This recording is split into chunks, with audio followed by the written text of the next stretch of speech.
Boom, boom, boom, boom, boom. All right, we got audio. Well, I'm excited. Y'all didn't get to see the Chosen Reservoir one, which I'm mad about because that one was so gas. It made me cry. It was so good. But now we get to see America's OG Green Beret, Sam Houston, the Raven.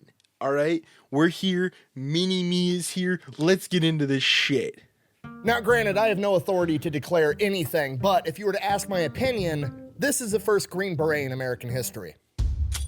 Today we're talking about Sam Houston, known to the Cherokee Nation as the Raven, also the big drunk, known to everybody else throughout different periods of his life as the first president of Texas, the last president of Texas, U.S. Senator, U.S. Congressman, Governor of Tennessee, Governor of Texas, Cherokee Nation delegate, and in my opinion, the very first Green Beret. And I know what you're thinking, the Green Berets weren't even officially founded until 1952, so how on earth is a guy that died in 1860? Hey, that's true. That's true. Because the Green Berets were founded as well with Billy Waugh, which y'all should go watch that video because that video is on this channel. Please. Almost 100 years prior, the first Green Beret when Green Berets didn't even exist yet. Well, somebody had to do the job first before it became an official job, right? And I think that man is Sam Houston. So what is a Green Beret? What is their job? A Green Beret is an American Special Forces unit. Think of like Rambo. That's how the movies portray him. Just the ultimate badass running around with a machine gun. And that part today is true. But the real scope of the Green Berets job, what they specialize in, is going into a foreign nation, training rebel fighters, stoking a rebellion, destabilizing Bam. Spanish-American War. That's what we're doing. He lives in Texas. That's it. An entire nation for the benefit of the United States. Which is to a T exactly what Sam Houston did to Texas, presumably under the direct authority of Andrew Jackson, the president at the time. And not only- wait, how do I go? Can I just go frames? It's the $20 bill guy. Well, now the new $1 bill, but you know, we ain't gonna talk about that. Preemptively liking this video because I don't give a shit. And not only did he stir up a rebellion in Texas, he did such a good job that after the fact, they elected him as president, but we're gonna get into all of that after a word from our sponsor. Yeah! Delete me. Why do you have What my the trench fuck? sweeper? The rabbits figured out how to use the trenches. God damn it. It's a burrow, sweetheart. Rabbits No. live. You know what? Fuck. No. Nah, let the missus do this shit. God forbid the missus don't get enough motion, all right?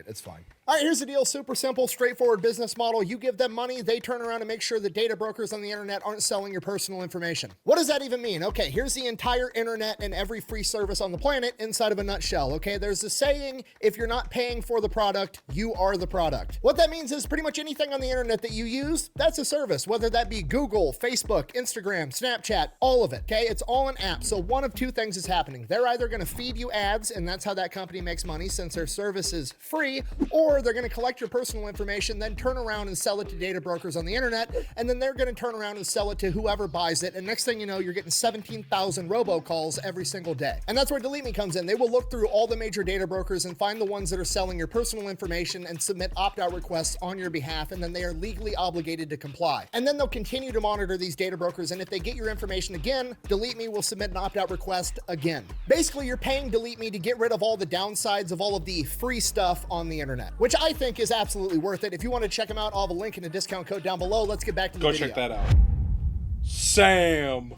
All right, our story begins on March 2nd, 1793, when Samuel Houston is born in Rockbridge, Virginia. He is the fifth of 9 kids, and he grows up in a big plantation house. Now, at this point in time, the Houston family has money. They are in the upper echelons of society. His grandfather, Robert Houston, was a major in the Revolutionary War, so they are in that aristocratic officer class. They got a big house, big library, they got money, everything's great. And Sam Houston is the wild child of the family. He doesn't like working, he doesn't like going to school, he wants to go out in the woods and hunt and dick off the entire time. Now, I say he doesn't like going to school, which is true, but it gives off the vibe that he's kind of a dumbass, which nothing could be further from the truth. The guy is borderline a genius. He spends a ton of time reading from his family library, which is actually one of the biggest libraries in the area. By the time he's like 10 years old, he's reading the Iliad by Homer, and it's his favorite book, and he wants to go off and have a great adventure just like that. Homer? Now, around that same time, he starts to hit puberty, and by the time he's 12 years old, he is noticeably larger larger than all the other kids. He would eventually grow up to be somewhere between 6'2" and 6'4" in an era where the average height was 5'7". And at the age of 12, he wanted to know Hey, I'm still taller than most of these people. Listen, I'm only 5'11" for half the year. Why am I only 5'11" for half the year? We're not going to talk about it. how tall he was. So naturally, he does what everyone does when they want to see how tall they are. He finds a door frame, he walks up to it, puts his back up to the door frame, and then, because this is, you know, America right after the Revolutionary War, he decides the best way of marking the doorway is with a gun. So he takes a flintlock pistol and puts it on his head and fires into the door frame to measure how high he is. I'm gonna be honest, that has nothing to do with the rest of the story. I just thought it was fucking hilarious. Anyways, at the age of 13, his father passes away and his mother, Elizabeth, decides she's gonna move away from Virginia. She's gonna take the kids all the way out to Tennessee, which at this point in time is the wild frontier. So at the age of 53 years old, Elizabeth Houston loads up her 9 kids in a covered wagon and makes the journey to Tennessee. During the journey, or shortly thereafter, his 2 oldest brothers wind up passing away. He is now the 3rd oldest in the family with 2 older brothers. So in a very short time period, at the age of 13, Sam Houston loses his father, his 2 older brothers. He goes from living in a massive plantation house with a huge library to what amounts to a cabin in the woods on the wild frontier in Tennessee, and he is now expected to help out so the whole family can survive, and he absolutely hates it. He doesn't want to work all day. He wants to go read books and dick off in the woods. Not interested in this working stuff. And while living out in Tennessee on what amounts to the wild frontier, he has run-ins with Native Americans, and he absolutely loves their culture. He loves how they dress, he loves how they act, he loves their outlook on life of just, we're gonna go out in the woods, we're just gonna live, survive, do what we want. So by the time he's 16 years old, he runs away from home to live with the Cherokee. After he's been gone for a couple of weeks, the family assumes that he's been kidnapped by the Native Americans, so his 2 older brothers go out there to rescue him. When they find him in a, Cherokee territory, and he's sitting up against a tree reading the Iliad by a river, and his brothers are like, hey, we're here to rescue you. And he's like, I don't need to be rescued. They leave, he stays with the Cherokee. After that, it becomes apparent to pretty much everybody that he's staying and he's not going anywhere, so the chief of the Cherokee, Ilioteca, also known as John Jolly, basically adopts him as his own son, and gives him the Cherokee name Kaloa, which translates to the Raven.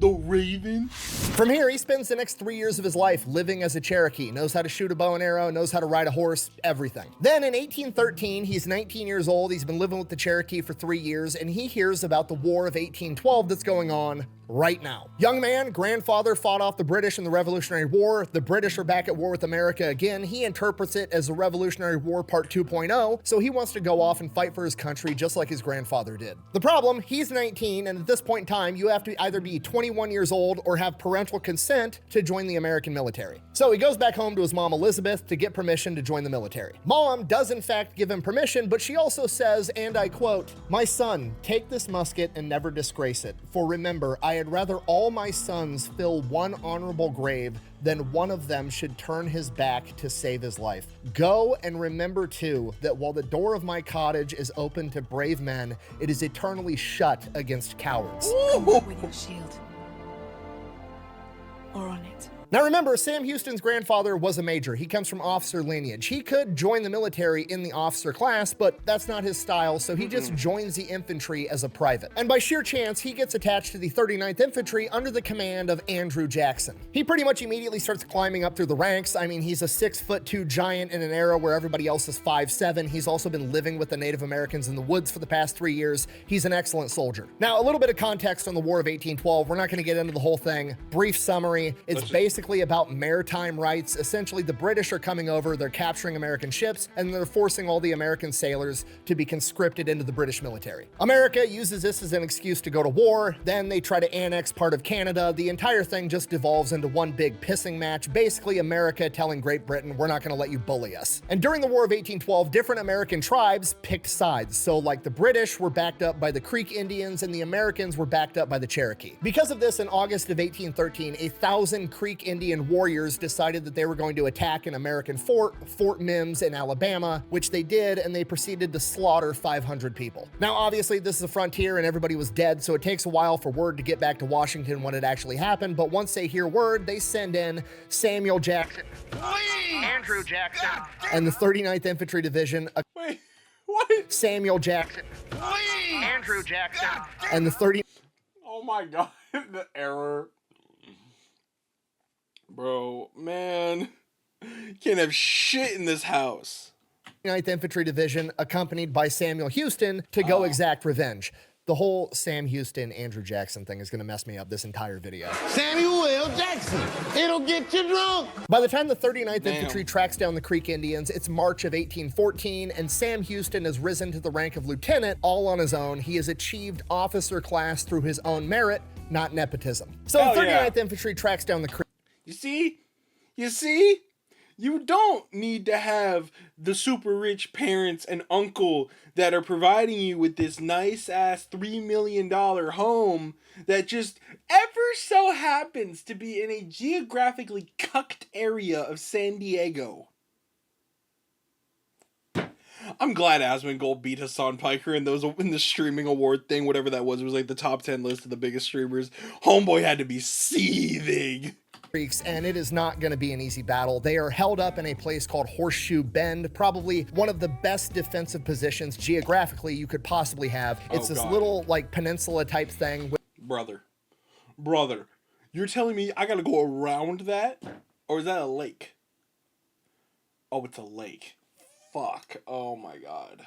Yeah, you're fucked. That's one bridge.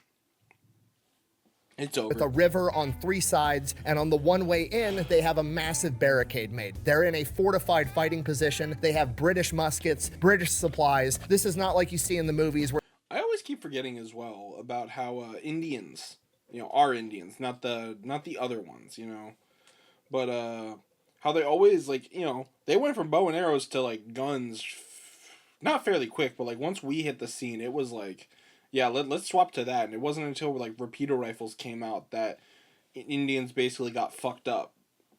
Interesting history. it's just Native Americans playing little teepee on the prairie, dicking off, and the American military rolls in and slaughters everybody. No, these are like 1,000 hardened warriors that know how to conduct warfare. This is going to be a fight and a half. So under the command of Andrew Jackson, the 39th Infantry takes their time. They have to. They've got him cut off. This barricade's in the way, so he sends some men out and around to the other side of the river, kind of occupy that territory so they can't make an escape. He then has Cherokee working with him. He sends his Cherokee in under the cover of night to steal all the Creek's canoes so they can't make a getaway. Just acquired them? Yeah, we acquired them. Once that's all set up, Oh my god, yes, this is a good episode. Y'all should go watch the Unsub episode with James Capers. This was such a great episode. I got to listen to it at work, and it isn't for the faint of heart at some points. He talks about like having to hold someone's brain while he was dying. It's very sad. But also, this is just, I know very few Vietnam vets, and the fact that, I get to hear one story is phenomenal. once that's all set up, Andrew Jackson orders they start hitting this barricade with artillery. It's not very effective. Eventually, he just has to order. What the Oh, okay, that makes sense. My brain was like, what the fuck kind of artillery did they have? My brain was thinking like a fucking, not a howitzer, but like those big 155 millimeter ones. And then like, it then clicked in my brain, motherfucker was talking about cannons.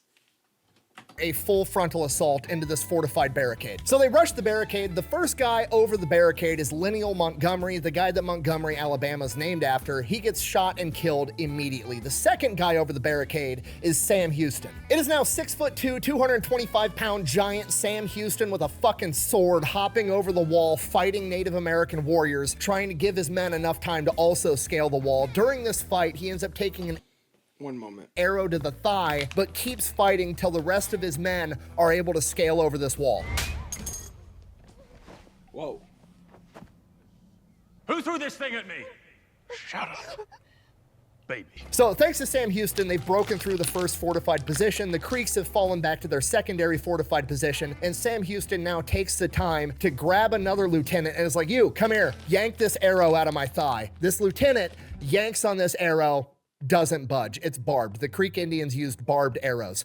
Lieutenant yanks on it again, doesn't budge. Again, I can't stress this enough. You have to remember Sam Houston is basically a fucking giant, and everybody just watched this dude scale a barricade by himself with a sword and fight off Native Americans. And this poor lieutenant sitting there yanking on this arrow on his thigh. And on the third try, Sam Houston looks down at this guy with a sword still in his hand and says, and I quote, "Try again. If you fail this time, I will smite you to the earth." So presumably this poor lieutenant's shitting his pants. He just puts everything he has into it and yanks this arrow out. But because it's barbed, it slices Sam Houston's thigh open way more and blood starts gushing out everywhere. So Sam Houston goes back to the aid station, has the field surgeon bandage him up. While he's in the aid station, Andrew Jackson happens to go in there to see the men, recognizes Sam Houston as the fucking giant that scaled the barricade and broke through, congratulates him on like his valor and everything, and then tells him, you know, hey, you've done enough. Sit the rest of this battle out. Sam Houston doesn't listen. As the battle progresses throughout the day, he's still in the aid station, and finally he hears that, you know, the Creeks have fallen back to their final line of defense. He needs volunteers for people that are willing to go in there and break through. Without asking permission, Sam Houston grabs his musket and his saber, and he hobbles his ass out there and helps break through the final line of defense. During that fight, he's shot 2 times in the shoulder and the arm, and he's just laying there in this field in the mud, and eventually the surgeons make their way to him. They start operating on him right in the field. They get the first musket ball out of his arm, and the surgeon's just like, this dude's dead. I'm not going to be able to save him. I'm not going to waste my time torturing him even more trying to get this musket ball out when he's going to die anyways. They literally leave Sam Houston for dead. But Sam Houston doesn't die. After laying there for like a day, he's eventually just like, okay, I guess I'll go home. My mom said the door to her cottage is always open as long as I'm not a coward. Definitely not a coward. So he goes back home to mom. By the time he gets home, he's so jacked up, his mom doesn't even recognize him. Slowly turn. Father. For the next couple of weeks or months, mom nurses him back to health the best she can, but he's still got a musket ball lodged in his shoulder. She can't take care of that, so he has to go to Washington, D.C. to get surgery. The surgery there almost kills him, but he survives. Now at this point, he's messed up. He could just get out of the military, get discharged, wouldn't be an issue. But while he's in Washington, D.C., he sees that the British and the Canadians have burnt down the White House and the rest of the Capitol, and he's furious. He doesn't want to leave the military. Andrew Jackson, his former commander, finds out about this, and at this point in time, he's the Major General of the Tennessee Militia. So when he hears that Sam Houston not only survived, but wants to keep serving the country, he has him placed directly under his staff, and he moves out to Tennessee to work underneath Andrew Jackson. From here, he basically becomes Andrew Jackson's political protege, and Andrew Jackson kind of becomes a father figure to Sam Houston. Because of that, Sam Houston eventually gets to the point that he wants to get more involved in politics, just like Andrew Jackson, so he resigns his officer commission, and Andrew Jackson arranges for him to go study under a judge to get his law degree. Usually that takes about 2 years. Sam Houston does it in 6 months, runs for public office, wins a small role, resigns, runs for a larger office, wins that, and then Andrew Jackson is running for U.S. Senate, so Sam Houston decides he's gonna run for Congress. They run at the same time, they both win and head off to Washington, D.C. together. While serving as a congressman, he has a meeting with Marquis. This is like the fucking this is the equivalent of like you and your buddies becoming like YouTubers, and then you get the content house, and it's like everything is just coming together. It's amazing. We still good? Yeah, we're still good. de Lafayette. If you don't know, this is like the main guy from France that brought the French over to aid the Americans in the American Revolution. Like literally, without this one guy, America might have never won the Revolutionary War. Super important dude. And he tells the young Sam Houston, look, you can't let this experiment of democracy fail. All of Europe is looking at you guys right now, hoping that democracy fails, because if you guys prove right, if you prove this is possible, you're gonna show the world that they don't need kings, they don't need monarchs, they don't need royalty, and that common men can lead themselves. They all want you to fail. You cannot let this fail. And the young Sam Houston takes that to heart, and it's gonna be really important later on. That's called foreshadowing. Sam Houston then serves his term as a congressman and then heads back to Tennessee to run as governor and wins that as well. Sam Houston is now one of the most important people in the country. Everybody already knows Andrew Jackson is going to be president one day. Everybody's looking at Sam Houston like he's Andrew Jackson's protege. He's going to be president one day too. He's a young guy, he's tall, he's good looking, he's a veteran, he's got everything going for him. I would have thought vice president, but same thing.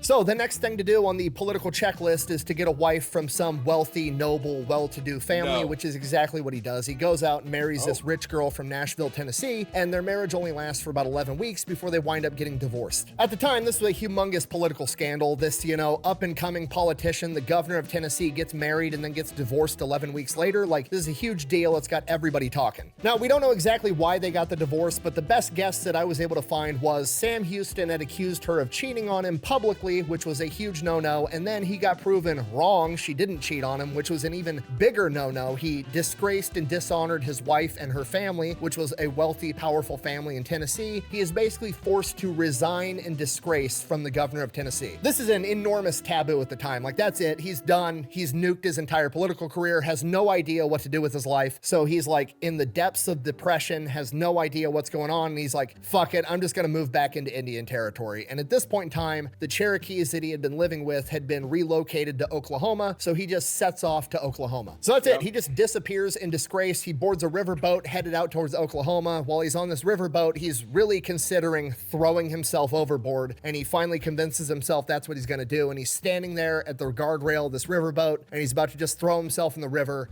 and be done with it. And then all of a sudden he sees an eagle screech and fly overhead, and then the eagle flies west, and because he grew up with the Cherokee, he interprets this as an omen that he has a bigger purpose in life and he's headed the right direction. So he decides to not throw himself over that guardrail, makes it all the way back to Oklahoma, and meets back up with his original foster father, John Jolly.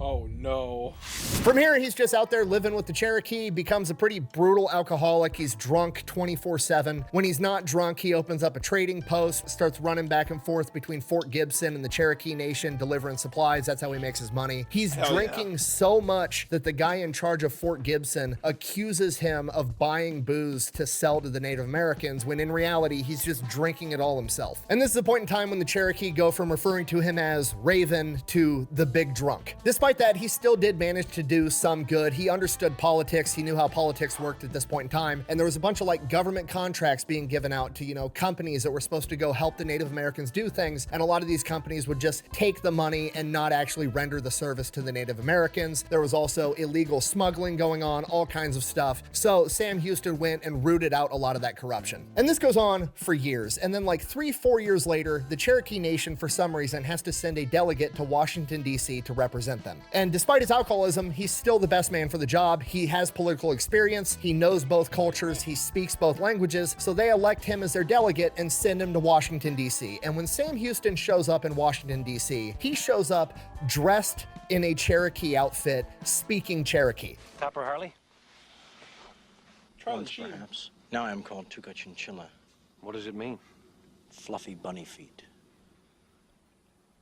And you gotta understand, to the people at the time, this is fucking crazy. This was like the hotshot political up-and-comer that just disappeared 3 or 4 years ago, and now he shows back up dressed like a Native American, speaking Native American tongue. It's wild. Imagine if, I don't know, J.D. Vance or Gavin Newsom, like some young up-and-comer that people think is gonna be president one day. Imagine he got a divorce from his wife and then just disappeared for years and then showed back up as a representative for a foreign nation, dressed like them and speaking their language. It would be fucking crazy. Then you combine that with the fact that Andrew Jackson is president at the time, so not only was it some young political up-and-comer, but it was the protege of the now sitting president. So everybody's kind of looking at Andrew Jackson like, hey, have you seen your boy? Like, what's going on here? Nobody knows if Andrew Jackson's mad, if he's going to disown him, give him the cold shoulder. Nobody knows what's going to happen. They finally run into each other at a party in Washington, D.C. Andrew Jackson walks right up to him, gives him a humongous hug, sending the message to everybody, this is still my homie. Yes, sir. You son of a bitch. So Sam Houston still has some pretty powerful allies in Washington, D.C., but unfortunately, he also still has a bunch of enemies because he pissed off a bunch of corrupt politicians by rooting out that corruption in Indian territory. So in the coming days, Ohio Congressman William Stanberry accuses Sam Houston of being the corrupt one that was taking advantage of the Native Americans on the floor of Congress. At this, Sam Houston is absolutely furious. He then proceeds to go back, get all the documentation to prove everything, brings it to Congress, all the receipts, completely exonerates exonerates himself, proves his complete innocence, and then goes outside of Congress and waits for William Stanberry to come out, and then proceeds to beat the shit out of him with a hickory stick. And this now has the eyes of the entire nation. This is peak political drama. This Tennessee governor disappears for 3 years, comes back dressed as a Native American. Now he's beating the fuck out of congressmen with hickory sticks. Like, everybody's paying attention to what's happening. William Stanberry goes to the Speaker of the House and is like, we have to, punish this guy. We need to have a court hearing. He just assaulted a congressman, which obviously they do have to do that. So they set it up. Luckily for Sam Houston, he's still homies with the president, so the president hooks him up, buys him a nice fancy suit so he looks good for his hearing, gets him set up with somebody to organize his defense, a guy by the name of Francis Scott Key, like the guy that wrote the Star-Spangled Banner, Francis Scott Key, yeah, that guy. And again, this is all over the newspapers. The entire country is watching this thing unfold, so when the day comes for the hearing, it's gonna be a packed house. Like, it's gonna be a sold-out venue. Everybody's gonna be there watching to see what happens. And the day before the hearing, Sam Houston, who's still a violent alcoholic at the time, decides, you know what? I'm gonna get fucking shit-faced. Proceeds to go and get super drunk the day before arguably the biggest day in his life, like literally determining his freedom. And he goes out, he gets drunk, goes back home to his hotel, gets the guy working at the hotel, gives him a wad of cash and a pistol. And he's like, okay, here's what I need you to do. I need you to bring me a cup of coffee in the morning. If the coffee works, use the money to hire me a barber, get me cleaned up, make sure I get to Congress on time. If the coffee doesn't work, just fucking shoot me in the head because it's all over. Next morning rolls around. Apparently the coffee worked because Sam Houston shows up to Congress looking pretty good in his fancy new suit. Unfortunately, his representative, Francis Scott Key, also decided that he liked drinking and went out and got Star-Spangled hammered the night before, and he's now too hungover to represent Sam Houston. So Sam Houston has to— You know what? Fuck it. That's what we're gonna start calling fucking hangovers out on July 5th. Star-Spangled hangover. What? Hammered the night before, and he's Star-Spangled hammered. God damn.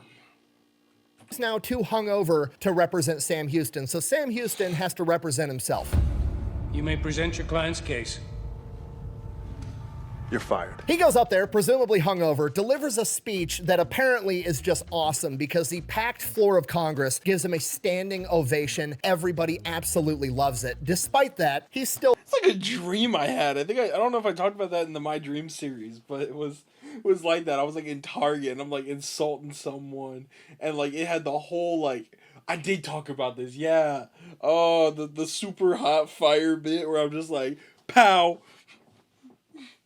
Got everyone cheering for me and shit. Man, dreams are wild. Found guilty because regardless of how charismatic he is or what he said, he did still in fact beat the shit out of a congressman with a hickory stick, so he is found guilty. He shows up to sentencing the next day and the Speaker of the House, he's standing there waiting to find out if he's going to prison for the rest of his life or not, and the Speaker of the House is just like annoyed and he's like, I've been ordered by Congress to admonish you and deliver your sentencing, so consider yourself admonished. You're free to go. Like literally just the energy of dad getting called into the office, being informed that his son was fighting, and then he's like, what was he fighting about? Oh, he was getting picked on, and then he beat up his bully. Like, oh, cool. Yeah, I'm taking your ass to fucking Disneyland. That was awesome. Let's go. That's pretty much what just happened. Hell yeah.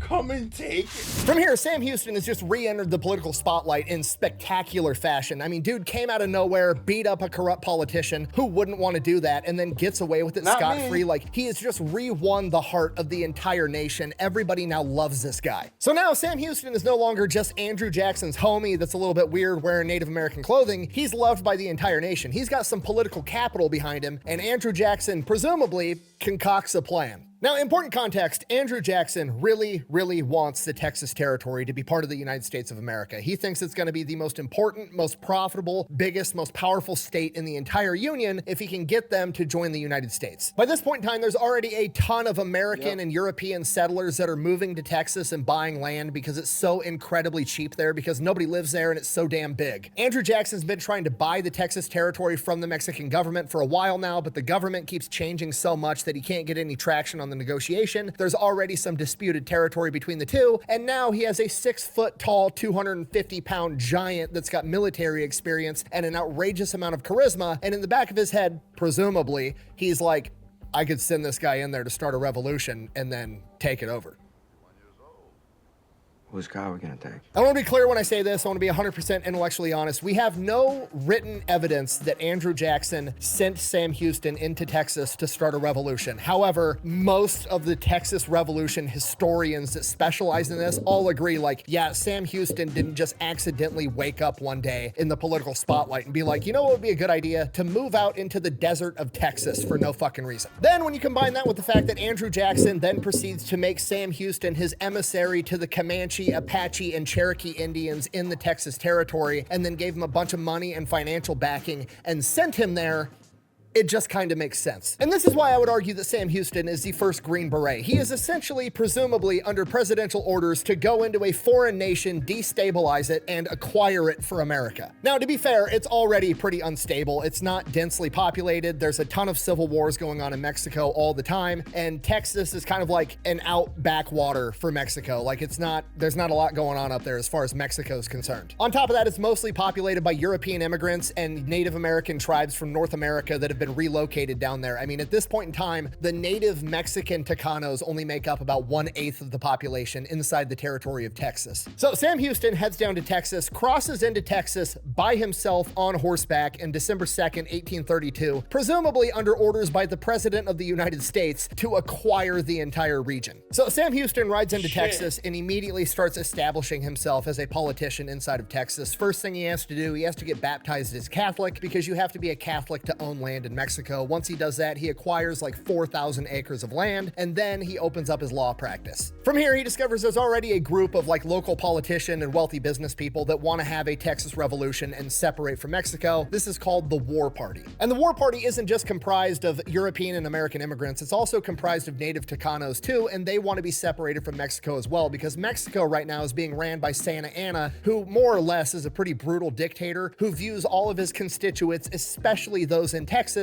as children that need his guidance, and they need to shut the fuck up and listen to him, and nobody likes it. So he's immediately getting involved in this government that's organizing a revolution, and one of the first big things that he does is he goes out to the Native American tribes and makes treaties with the new potential government and all these Native American tribes. He leverages his Native American background and basically ensures that the Native American tribes aren't going to back Mexico and fight him as well. So that happens. Then for like the next 3 years, he's bringing in more supplies, more guns, more gunpowder, more people, everything he's going to need to have a revolution and fight off Santa Anna and the Mexican army. By 1835, the new government's starting to get propped up, and every region of Texas has basically elected delegates that they send off to Washington, Texas to establish a new government. They're working on getting a constitution, a Declaration of Independence. They're working on getting the whole government thing figured and nailed out, but things boil over prematurely. This happens in October of 1835 in Gonzales, Texas, where the people of Gonzales were given a small cannon. I mean, it's like this big. It's a 6-pound cannon. It's absolutely tiny. And they were given it by the Mexican government to repel attacks from Comanches, and Santa Anna, just basically wanting to be a dick and prove a point and let them know I'm in charge, notified them that he is sending his army up there to retake that cannon from the people of Gonzales. And it's just a complete dick move to send the message of like, hey, I'm in charge. The cannon isn't doing anything. It's literally buried in a peach orchard, and at some point or another, it's been spiked, meaning somebody took a nail and beat it into the fuse hole. It's literally a giant paperweight. But this is Texas, and these are Texans, to which they say, that's our fucking paperweight. So they dig it out of the peach orchard, drill out the nail hole, get it refitted and ready for battle, and they're gonna fight to keep this cannon, just because that's how Texas gets down. Hell yeah. So the Mexican army shows up, tell the people of Gonzales, hey, give me the cannon. The Texans famously respond, come and take it. Come and get them! Yes, this is where the come and take it flag comes from, the Battle of Gonzales. The Texans repel the Mexican army, giving Texas its first win in the Texas Revolution and kicking the entire thing off way sooner than anybody wanted to. So Texas is winning, that's great. However, it also kicked off a humongous shit show because there is no formed government yet. There's nobody in charge of the militia or the army. There is no army. There's just a couple of gangs of militias somewhere around Texas taking order from God knows who. They're not appealing to any bigger strategy. They don't know how to conduct warfare on like a macro level. It's just chaos. In the coming months, in the chaos, James Fannin and Jim Bowie decide to lead their militia, and they're going to take over San Antonio. Why would you take over San Antonio? Fuck it. You really wouldn't. There's no strategic advantage at all to taking over San Antonio other than pissing off Santa Anna, but they decide they're going to take over San Antonio anyways. That's exactly what they do. They repel the Mexican army out of the area. They take over San Antonio. This is where the Alamo is. And yeah, they're held up in the Alamo, and they're occupying that at this point in time, while San Sam Houston is back in Washington, Texas, trying to organize this new government. Around the same point in time, the new government decides that Sam Houston should be the major general of the Texas Army. There is no Texas Army at this point in time. It's just the different militias. So he's going to have to go out and recruit the militias to take orders from him, which obviously hasn't happened yet. But he now has some authority. So he starts advising Fannin and Jim Bowie, hey, Santa Anna's going to come back, and he's going to come back with a big ass army, and he's going to fuck your shit up. You need to start preparing.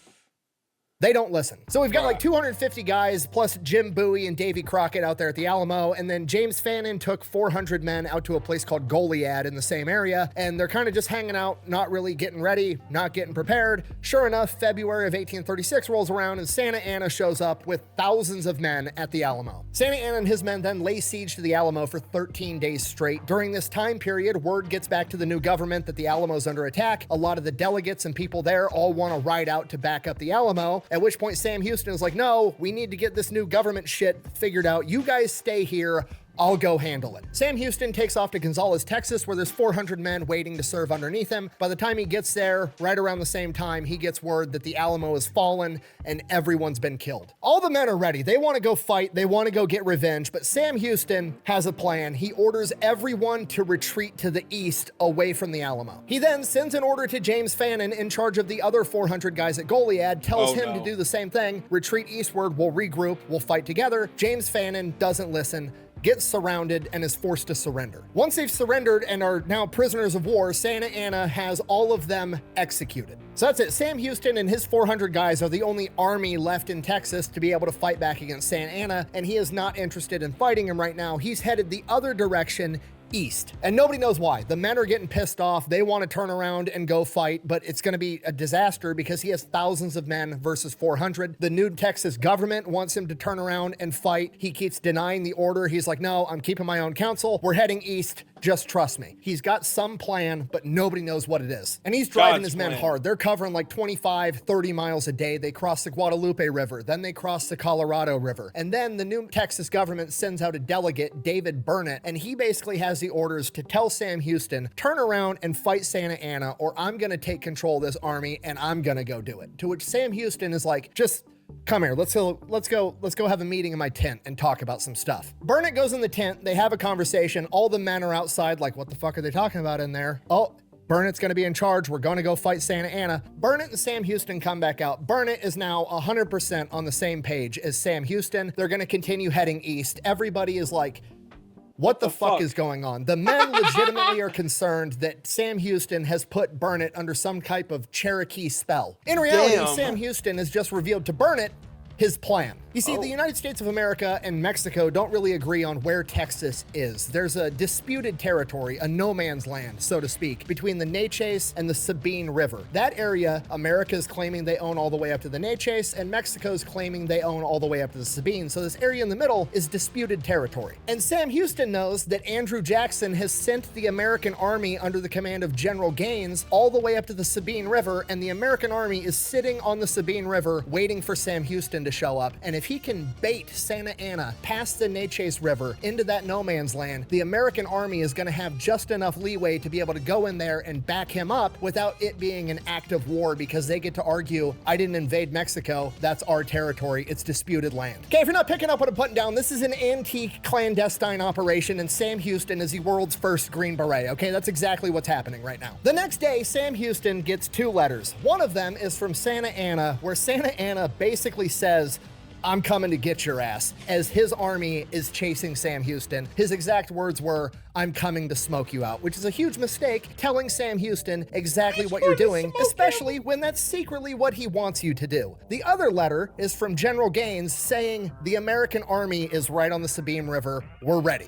Everything's going perfect. Everything, down to the last minute details. Then everything changes. Houston hears back from his scouts that Santa Anna has split his army. Santa Anna himself has taken a small contingency, like 900 men, and he is chasing down Sam Houston to eradicate the last army in Texas, and he's sent the rest of his military to head out to where the new government's at, and he's going to capture them and shut down this entire rebellion right in one fell sweep. Now, that's a pretty good plan, but it also gives Sam Houston a chance to capture Santa Anna, and if he captures the dictator, he's captured their government, so he wins by default anyways. This is literally two kings on the chessboard duking it out. And he figures all this out when they're crossing a place near the San Jacinto River called Buffalo Bend, which is eerily similar, almost identical to Horseshoe Bend that he fought the battle in under Andrew Jackson, except now the roles are going to be reversed. He's going to have this supreme defensive position. It's surrounded by river on three sides, and the only way in is across a wooden bridge. Sam Houston brings his 400 men in there and positions them in a fashion that when Santa Anna goes to line up against him, his army is going to have an uncrossable marsh behind them, a river behind that, and the only way out is this wooden bridge. So he's got a plan. He's going to trap Santa Anna. The only Bro, this is not, you're stuck in this room with me.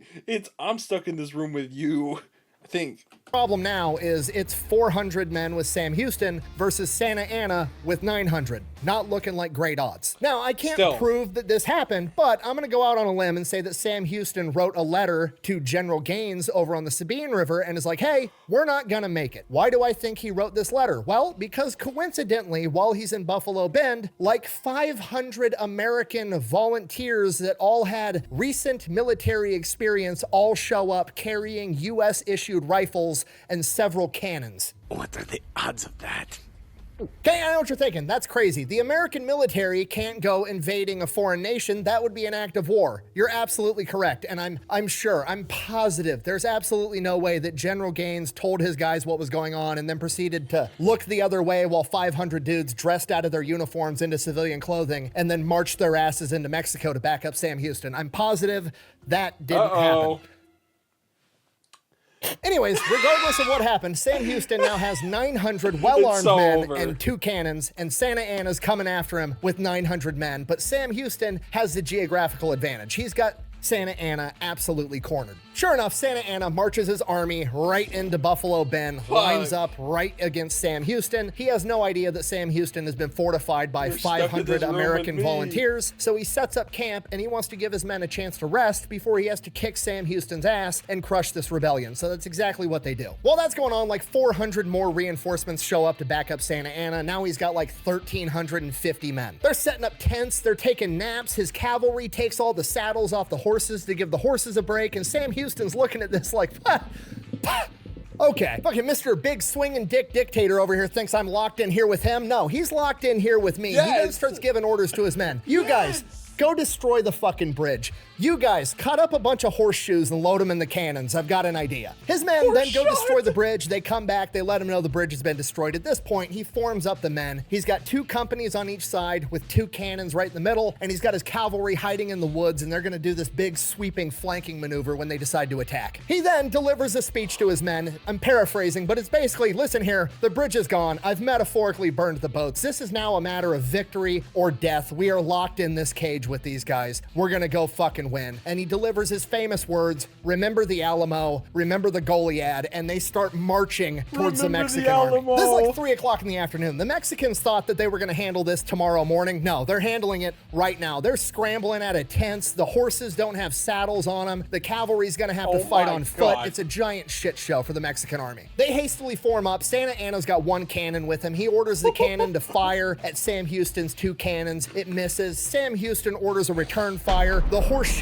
silence Santa Anna's cannon. The Texans hurry up and reload the cannons with horseshoes as Santa Anna sends an entire company of men straight towards the cannons trying to take them out. You're never gonna guess this. Those guys were allergic to horseshoes too. They just get fucking stuffed in the pocket. At this point, Sam Houston rides out from behind the formation to the front of the formation and is leading his men from the front. As they're advancing, he gets shot through the foot. It kills his horse, throws him to the ground, hops back up with a hole through his foot, grabs another horse, and continues to lead his men into battle. Okay, the men are hyped. They just got delivered this badass speech. They're about to go get revenge for all their buddies that died at the Alamo and at Goliad, and now there's this 6'2" giant of a man that's apparently bulletproof leading them into battle. Let's fucking go. They march right up to the Mexican line, like 30, 40 yards away, fire 1 volley, and then turn their muskets around to use them as clubs because they didn't have bayonets, and they start whipping out Bowie knives, and they just charge and completely disintegrate Santa Anna's line. At this point, Sam Houston loses all control of the army. These guys are hyped. They want revenge. They go out there and they just start killing absolutely everybody. The Battle of San Jacinto in total lasted for about 18 minutes. And in that 18 minutes, the Texas army lost 11 men.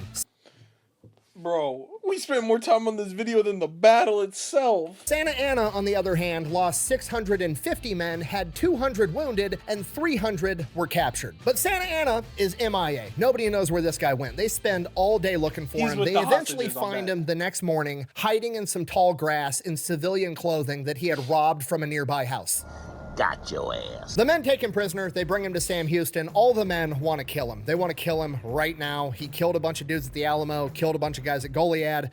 They want to kill him. Sam Houston, on the other hand, thinking about the big picture, keeping a cool head, is like, no, we're not going to kill him. And he tells his men he still might be of some use to us alive. If we kill him, he's just another dead Mexican, he says, gesturing to the field of dead soldiers behind him. Sam Houston then has his men take Santa Anna prisoner all the way to the new government of Texas, where they sit him down and basically force him to sign the Treaty of Velasco, which recognizes Texas as its own sovereign nation in exchange for Santa Anna's freedom. So Santa Anna gets released. Texas is now recognized as its own sovereign nation. Understandably so, a lot of Texans are still mad that they didn't kill Santa Anna because he killed so many Texans, but Sam Houston would later joke, by releasing Santa Anna back to Mexico, we're keeping Texas safe because Mexico's going to be in turmoil the entire time that idiot's in charge. Now, cutting back to Sam Houston right after he sends Santa Anna off, he's done it. He did what he came to Texas to do. He's created a new sovereign nation. He knows that he's going to go off, sign that treaty, recognize Texas as a sovereign nation. He's done it. So he's just sitting up against a tree with a bullet wound in his foot. He's reading a book,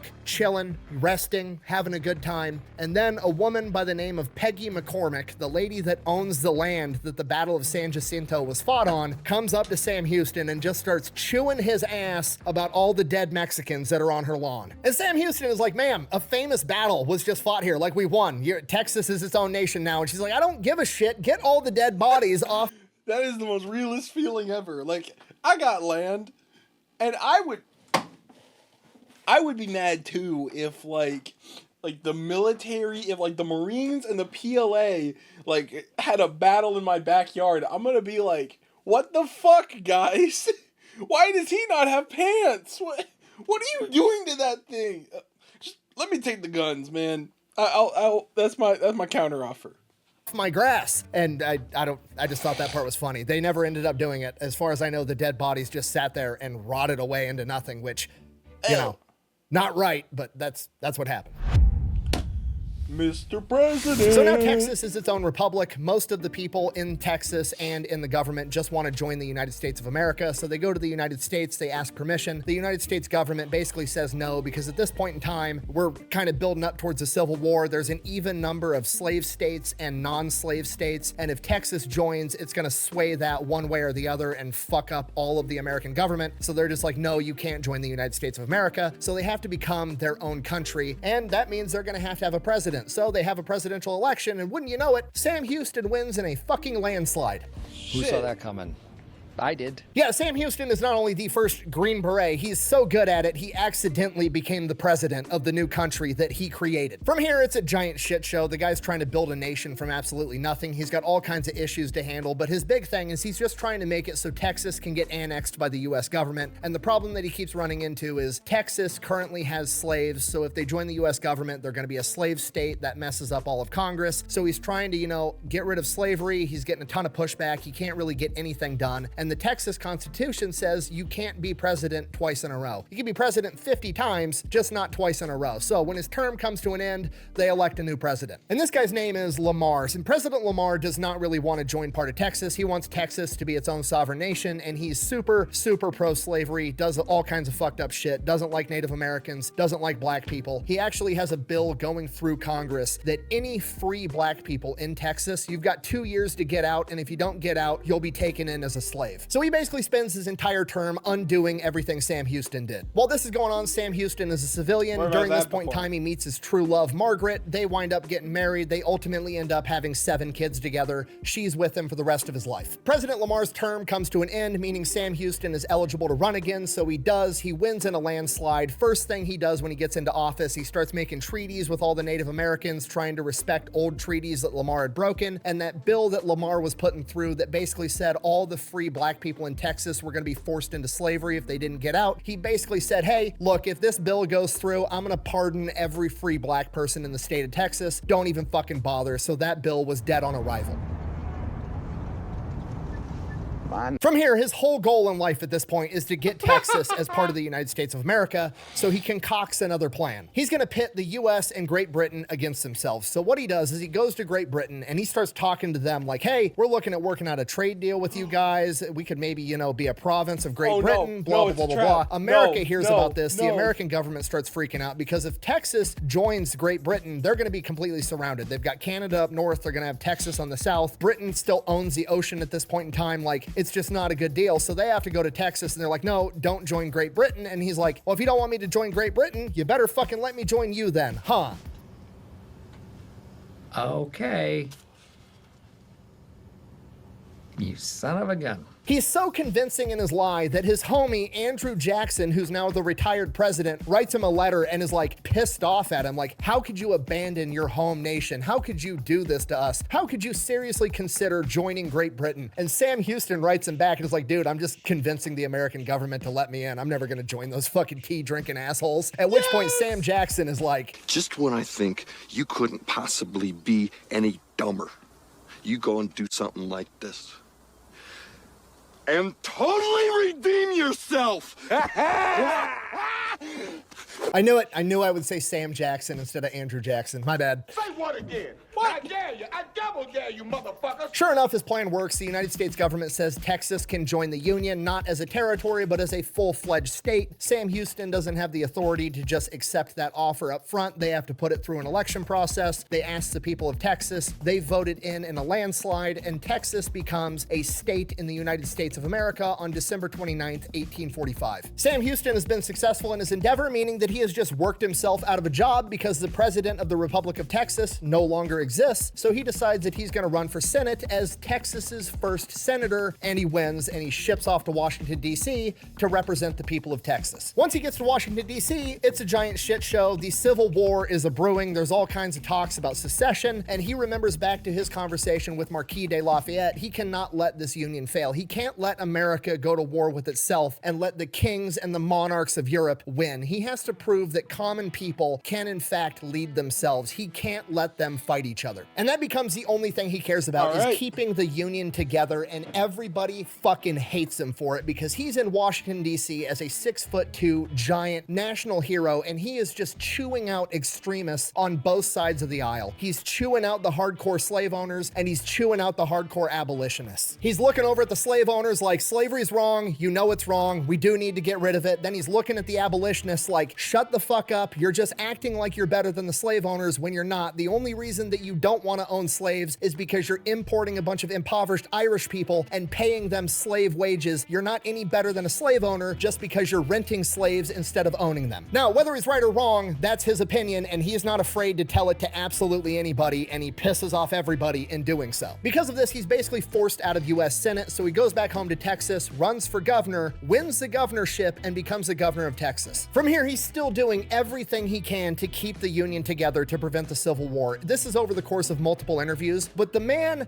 can literally see the future because he predicts the entire Civil War down to excruciating detail 10 years before it even happens. Over the course of multiple interviews and speeches, he literally says, in 1860, the abolitionists will elect a president, which they did, Abraham Lincoln. The South will then secede, thinking that it'll be an easy fight before they eventually crumble to the industrial might of the North, and a long, bloody, drawn-out Civil War will occur. That's exactly what fucking happened. The South will go down in ruin. Check. And the North will think they've won a great victory, but will ultimately reap a harvest of assassination. Mr. President, be quiet. John, calm down. Listen to the woman, John. Calm down. Just calm down. Calm down. Just calm down. The dude literally even predicted the assassination of Abraham Lincoln 10 years ahead of time. Sure enough, Abraham Lincoln winds up becoming the president in 1861. The South secedes, and Houston refuses to bend the knee to the Confederacy, so the Texas state government boots him from the office of governor. And he's a 67-year-old man at this point in time. There's absolutely nothing he can do. They put a new governor in, Texas joins the Confederacy, and the Civil War takes off, and everything that he predicted would happen years prior happened almost to a T. The South has initial success right out of the gate. Eventually, the industrial might of the North kicks in. They crush the South. The South is in shambles. The North thinks they've won, and then Abraham Lincoln would get assassinated. just like he said. Unfortunately, Sam Houston would not live long enough to see that come to fruition, as soon as he was booted from the governor's mansion, his health rapidly declined before he ultimately passed away in 1863 at the age of 70 at the height of the Civil War. And that is the story of Sam Houston, the man that ran away from home at 13 years old to be raised by the Cherokee, only to become a war hero, a congressman, the governor of Tennessee, the governor of Texas, making him the only man to be governor of 2 separate states, the first president of the Republic of Texas, the last president of the Republic of Texas, a senator, and in my opinion, America's first Green Beret. Thank you for watching. Best way to support the channel is go buy some merch over to thefatelectrician.com. Quack bang out. Yes. Dude, this is some heat right here. Heat. I feel like they should have told me at least some of this when I was at Fort Sam Houston going to school to be a medic.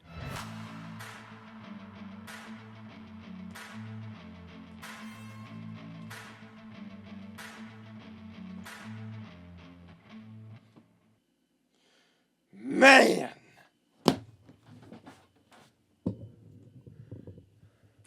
Well, that was an interesting watch. Thank you all for watching. Subscribe to the Fat Electrician. Subscribe to the channel. Leave a like on both videos.